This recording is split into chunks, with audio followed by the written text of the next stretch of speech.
The afternoon sun beat down on my back as I pulled into my driveway, a welcome sight after a long day at the office. My kids were out of school, and my wife, Sarah, was probably already starting dinner. All I needed to do was unload the groceries from the trunk, and the evening would be set. I popped the trunk, the familiar creak of the hinges a comforting sound, a prelude to a peaceful family evening. But peace was far from what awaited me. Before I could even grab the first bag, a shrill voice pierced the air. "Hey, you. Stop right there." I turned to see Karen, our neighbor, stomping across her lawn towards me, her face a mask of fury.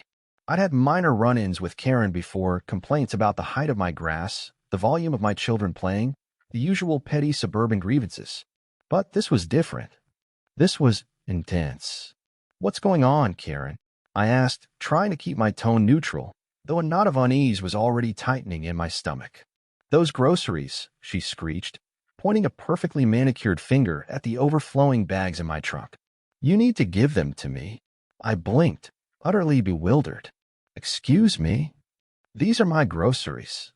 I just bought them." "I don't care," she retorted, her voice rising in pitch. "I have nothing in my house, nothing.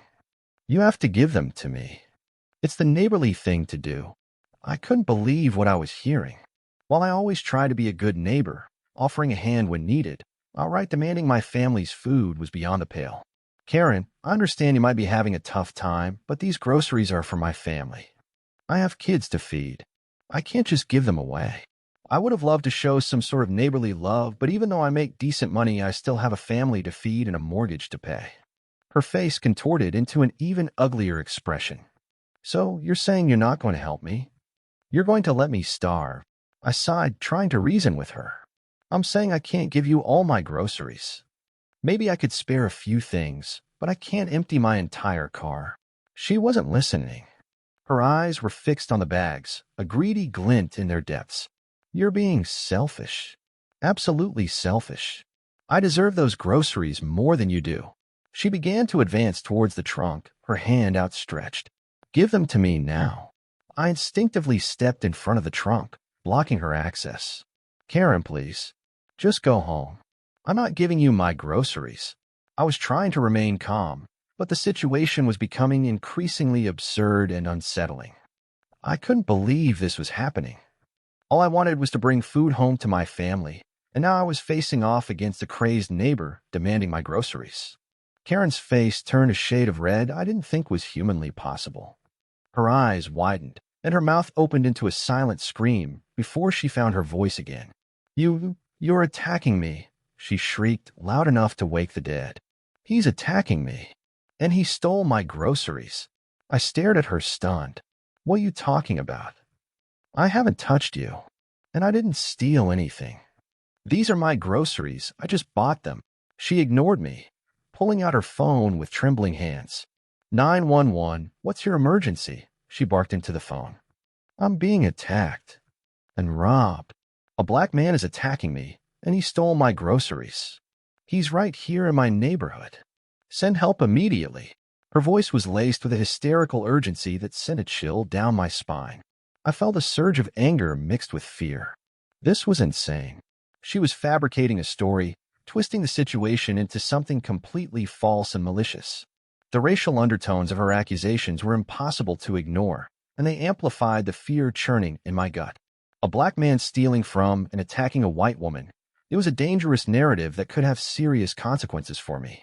"Karen, stop this," I pleaded, trying to reason with her one last time. "You know that's not true. Don't do this." She just glared at me, her eyes filled with a venomous satisfaction.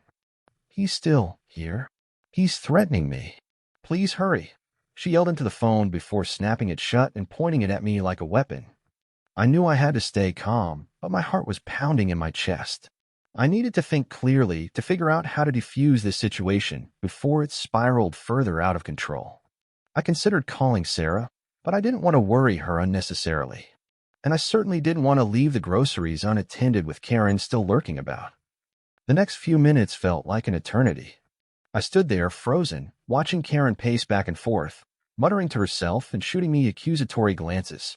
The only sound was the chirping of crickets and the distant rumble of traffic, a stark contrast to the chaos unfolding in my driveway. I couldn't shake the feeling that my life was about to be irrevocably changed, all because of a neighbor's bizarre and hateful accusations. The weight of the moment pressed down on me, heavy and suffocating. The wail of sirens pierced through the suburban tranquility, growing louder and closer with each passing second. My stomach churned as I watched a police cruiser screech to a halt in front of my house, followed by another 1 second later. Two officers emerged, their faces grim and determined. Karen immediately rushed towards them, pointing at me dramatically. "That's him. That's the man who attacked me and stole my groceries," she cried, her voice dripping with theatrical distress. The officers approached me cautiously, their hands hovering near their holsters. "Sir, can you tell us what's going on here?" One of them asked, his tone neutral but firm. Before I could even open my mouth, Karen launched into a rambling account of the alleged attack and robbery, embellishing the story with each sentence. She claimed I had physically assaulted her, leaving her bruised and shaken, and that I had emptied her refrigerator of all her food. It was a complete fabrication, a grotesque distortion of reality. I tried to interject, to explain my side of the story, but the officers held up their hands, silencing me. "We need to hear both sides, sir, but let her finish." As Karen continued her performance, I felt a wave of helplessness wash over me. I was being judged, condemned, before I even had a chance to defend myself. The weight of her accusations, amplified by the power of the police, felt crushing. Finally, Karen finished her tirade, gasping for breath and clutching her chest as if she were about to collapse. The officers turned to me, their expressions unreadable. "Sir, you have the right to remain silent. Anything you say can and will be used against you in a court of law. You have the right to an attorney. If you cannot afford an attorney, one will be appointed to you." The officer recited the Miranda rights with practiced ease, each word landing on me like a physical blow. I felt a surge of panic. This was really happening. I was being arrested, based on a lie. But I didn't do anything. I protested. "She's making it up. I have proof." "Sir, we need you to calm down and cooperate," the other officer said, stepping closer to me. "We'll sort everything out at the station." Within seconds, I was handcuffed and being led towards the police car. My mind was racing, trying to make sense of the situation. How could this be happening? How could someone's lies have so much power? As I was being shoved into the back of the cruiser, I caught a glimpse of Karen standing on her lawn, a smug look on her face. As the police car doors slammed shut, a new voice cut through the tense atmosphere. "Wait. Stop. What are you doing?" I craned my neck to see Sarah, my wife, rushing out of the house, her face a mask of concern and anger. She had obviously heard the commotion and come to investigate. "Sarah, stay back. It's not safe," I yelled, but she ignored me, striding towards the officers with purposeful steps. "What's going on here? Why are you arresting my husband?" she demanded, her voice ringing with righteous indignation. The officers explained the situation, reiterating Karen's accusations and emphasizing the need for cooperation. Sarah listened intently, her expression hardening with each word. "This is ridiculous," she exclaimed. "Josh would never do anything like that. That woman is lying." She pointed towards Karen, who was now watching the scene unfold with a mixture of triumph and nervousness. "Ma'am, we understand your concern, but we have to follow procedure," one of the officers said, trying to maintain a semblance of calm. "Procedure? You're arresting an innocent man based on the word of a known troublemaker," Sarah retorted. "Do you even have any evidence?" "We're investigating, ma'am," the officer replied. "Well, I have evidence," Sarah declared, her voice rising in pitch. "We have security cameras. They recorded everything that happened. You can see for yourselves that Josh did nothing wrong." The officers exchanged glances. This was a game changer. They had been operating on Karen's word alone, but the existence of video footage could completely undermine her claims. "Show us the footage," one of the officers said, his tone shifting from authoritative to cautiously curious. Sarah didn't waste any time. She raced back into the house and returned a few minutes later with her laptop. She quickly navigated to the relevant footage and showed it to the officers.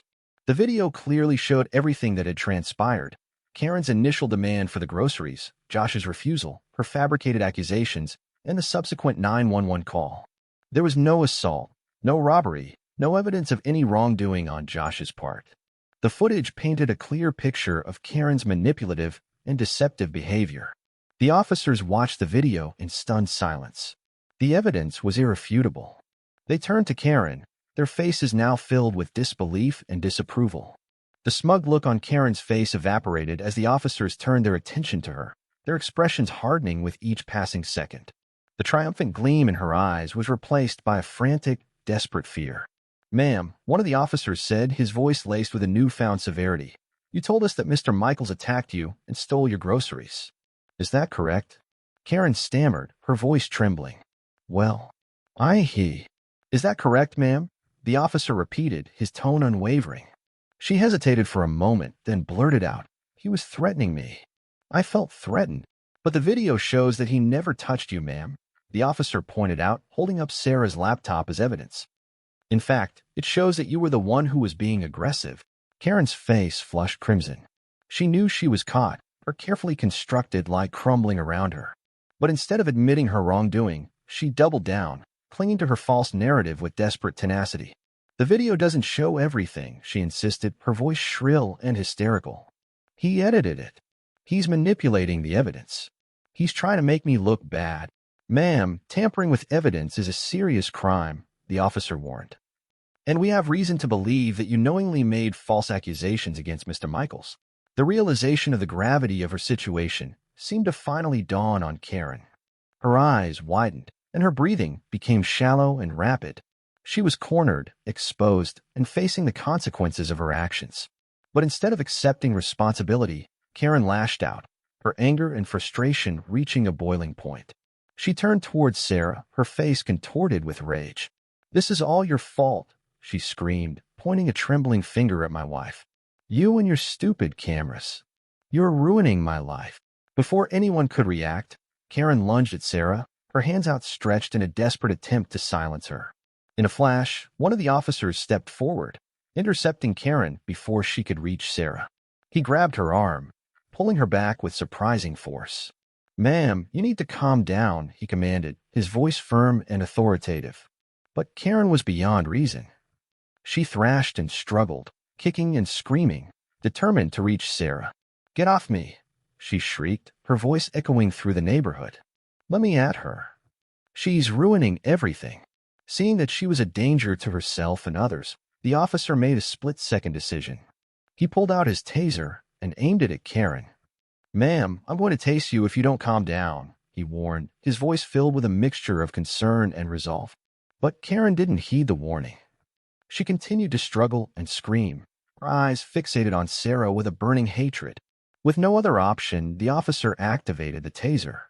A jolt of electricity coursed through Karen's body, causing her to convulse and collapse to the ground. The scene was instantly transformed. The chaos and hysteria were replaced by a stunned silence. Karen lay motionless on the ground, her body twitching slightly. The officers quickly secured her, handcuffing her and calling for an ambulance. I rushed to Sarah's side, making sure she was unharmed. "Are you okay?" I asked, my voice filled with concern. "I'm fine," she replied, her voice shaking slightly. "But what about you? Are you okay?" I nodded, relief washing over me. "I'm okay now. Thanks to you." As Karen was being loaded into the ambulance, the officer approached me, his face filled with apologies. "Sir, I'm so sorry for what happened," he said. "We made a mistake. We should have investigated more thoroughly before making an arrest. We will make sure to drop all charges against you." I nodded, accepting his apology. The ordeal had been terrifying and humiliating, but it was finally over. Justice had been served. Karen was charged with filing a false police report, assault, and battery. The scandal caused a sensation in our quiet suburban community. Eventually, Karen moved away, hopefully to never pull a stunt like this ever again. I learned a valuable lesson that day: the importance of standing up for yourself, the power of evidence, and the unwavering love and support of my wife. Though I would forever bear the scars and trauma of the experience, I was beyond grateful to have a wonderful wife to show the true light and bring justice to a world full of lies and hate.